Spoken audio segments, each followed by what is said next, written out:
Bom dia, vamos lá. Rotina pós-maternidade. Tô até gravando aqui no carro, porque quem não passou por isso ou que tá grávida e tá tentando imaginar como que vai ser uma rotina após a maternidade. Por quê? A gente vem levando uma vida de uma certa maneira, e aí chega aquele bebê, ou aquele até segundo bebê, e aí, o que eu faço agora? Como é que eu insiro essa nova vida dentro de uma rotina que já estava estabelecida, né? Então eu falo muito por mim porque eu trabalhava 3 turnos, hoje não, hoje eu troquei de trabalho, né? Hoje eu trabalho, e isso também foi programado, e eu acho que isso é muito importante, né, gente?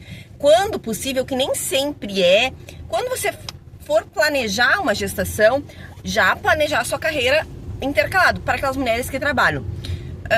Por quê? Isso faz com que fique um pouco mais programado, organizado e controlado essa questão. Então, eu, por exemplo, eu trabalhava até eu engravidar, né? Eu já tinha passado num concurso que eu tinha uma escala boa, então eu trabalhava todos os dias, né? Manhã, tarde e noite, enquanto estava grávida. Só que logo depois que eu engravidei, eu já estava em eminência, ou seja, logo para ser chamada no concurso que eu trabalho um dia e folgo 4. Então, isso para mim já foi uma organização, tá? Porque eu queria, para mim era muito importante estar com meu filho, ser presente, né? Não tem nenhuma coisa que eu possa falar ou reclamar sobre creche. Inclusive, meu filho vai pra creche desde os 4 meses e meio, porque quando eu retornei da licença maternidade, eu ainda trabalhava esses 3 turnos. Eu fui ser chamada nesse cargo que eu tô hoje, quando meu filho estava com 8 meses de vida. Então, eu tive que me organizar para os 2 cenários. Para aquele cenário que eu trabalhava os 3 turnos, então ele foi para creche, e para o cenário de hoje também, que ele ainda continua indo para creche. Claro que tem um ou outro dia que eu fico com ele em casa. Quando ele está doente, eu sempre fico com ele em casa, lógico, não. E, eventualmente, eu tô em casa 4 dias ali, eu vou, 3 eu levo pra creche, 1 eu fico em casa, levo ele na avó, enfim.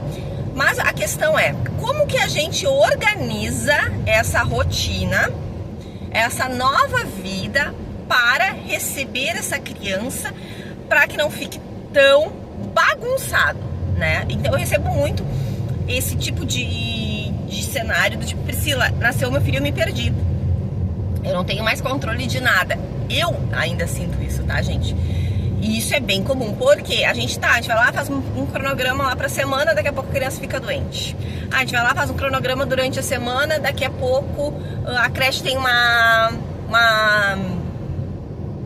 feriado. A gente vai lá, faz um cronograma durante a semana, daqui a pouco tem um outro compromisso teu que também não estava dentro do orçamento ali, ou dentro da previsão, e aí tu já tem uma questão particular que tu tem que resolver. Como que a gente faz para minimizar isso? Existe como? Existe, tá, gente? É bem difícil, por causa dessas questões, assim, de imprevisibilidade. Então a gente nunca sabe o que vai acontecer. E a criança ali até os 2 anos, ela te demanda muito isso, tá? Claro que assim, ó, eu tô lançando um curso, tá? Que é o Clube da Mãe Amiga, que eu vou passar todos esses pontos um pouco mais organizados, né? Digamos assim, como que a gente faz para organizar uma casa, como é que a gente faz para organizar uma rotina, como é que a gente vai ter que movimentar essa criança. E além de tudo, a gente tem uma mãe e muitas vezes a gente tem um pai, ou seja, a gente tem uma família ali que se movimenta normalmente, ou seja, o pai não mudou de trabalho, tem que fazer comida, tem que fazer janta pro marido, tem que movimentar toda essa estrutura familiar, que é muito difícil. Logo porque a nossa cabeça, ela gira em torno dessa criança, né? Os nossos pensamentos giram em torno dessa criança. Mas vamos lá. Como é que seria o ideal, né, gente? A pessoa que ela tem rede de apoio, usar essa rede de apoio. Eu sempre falo, gente, não tenha vergonha. Eu não tive, tá? Porque minha mãe morava numa cidade que era 60 quilômetros e a minha sogra 70. Então não tinha viabilidade de elas virem me ajudar, tá? Não tinha. Porque minha mãe não dirige, minha sogra não dirige, a gente teria um custo muito alto com Uber, essas coisas, a gente não teve essa rede de apoio. Então eu fiquei ali os meus primeiros 4 meses, por que eu falo 4 meses e meio? Porque ele já começou a integração na creche, né? Adaptação. Eu fiquei sozinha, eu e meu marido. Então a gente tinha uma rotina bem pesada, tá? Tá, vamos lá. Como organizar essa rotina? Primeiro, tu tem que saber qual é essa rotina. Ah, Priscila, eu limpo a casa, ou eu gostaria de limpar a casa uma vez por semana. Que dia que vai ser? Ah, vai ser sexta-feira. Sexta-feira eu vou arrumar a casa. Com quem que vai ficar essa criança pra te arrumar a casa? Ah, o marido. Minha sogra. Ele vai ficar na creche. Ah, a minha rotina de roupa é tal. Eu, por exemplo, gente, por incrível que pareça, eu lavo roupa de noite.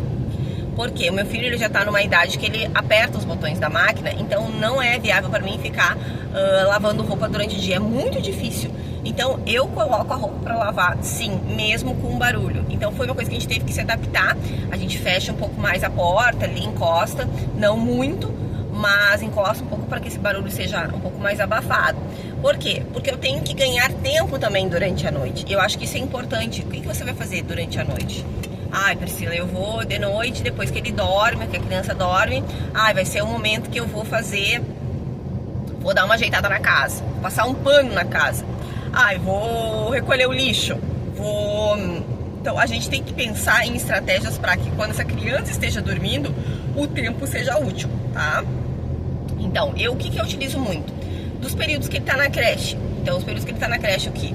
É o período que eu limpo a casa, que eu estendo roupa, que eu faço comida congelada. Então, comida congelada é uma salvação, tá? Eu sei que o gosto não fica o mesmo, não é a mesma textura, mas é o que salva muito uma família no contexto geral. Então, lentilha, feijão, esses complementos que a gente pode congelar, eu sempre tiro uma vez a cada 10 dias ou uma vez a cada 7 dias, daí depende da demanda da casa, pra fazer, tá?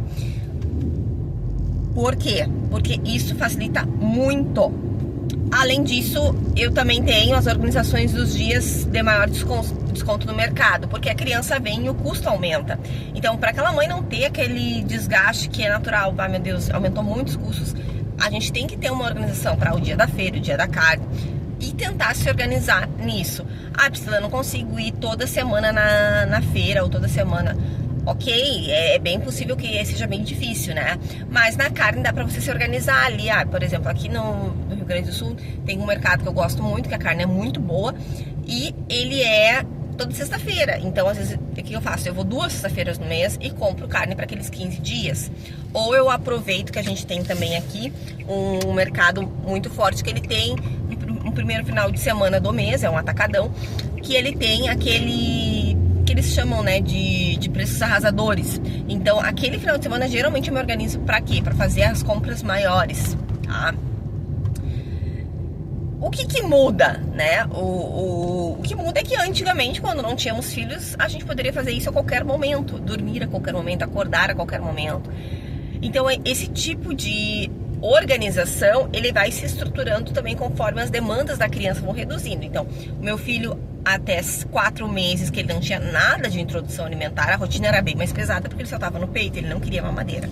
Depois que começou a introdução alimentar, deu uma aliviada um pouquinho nessa questão da comida. Agora que ele já toma mamadeira e come melhor, então a gente consegue já ir tirando todas essas demandas um pouco dessa mãe e conseguindo delegar para o marido, para a sogra, enfim, né? Claro que tem momentos que a criança só quer a mãe, mas assim, dentro do possível já é possível delegar, né? É possível delegar, por exemplo, uma amiga que vai na tua casa, amiga, por favor, assim, ó, me ajuda a organizar ali um armário, me ajuda a pensar, me ajuda a fazer uma lista de compras.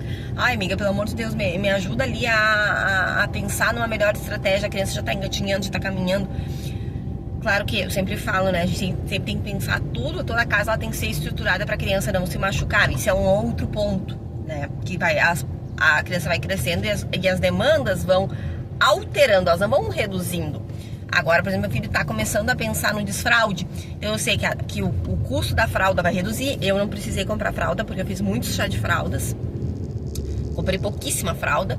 Mas eu sei que também é um outro momento, né? É um momento que eu tenho que organizar para que ele... Então agora, quando eu for na mãe na terça-feira, eu já organizo ele para quê?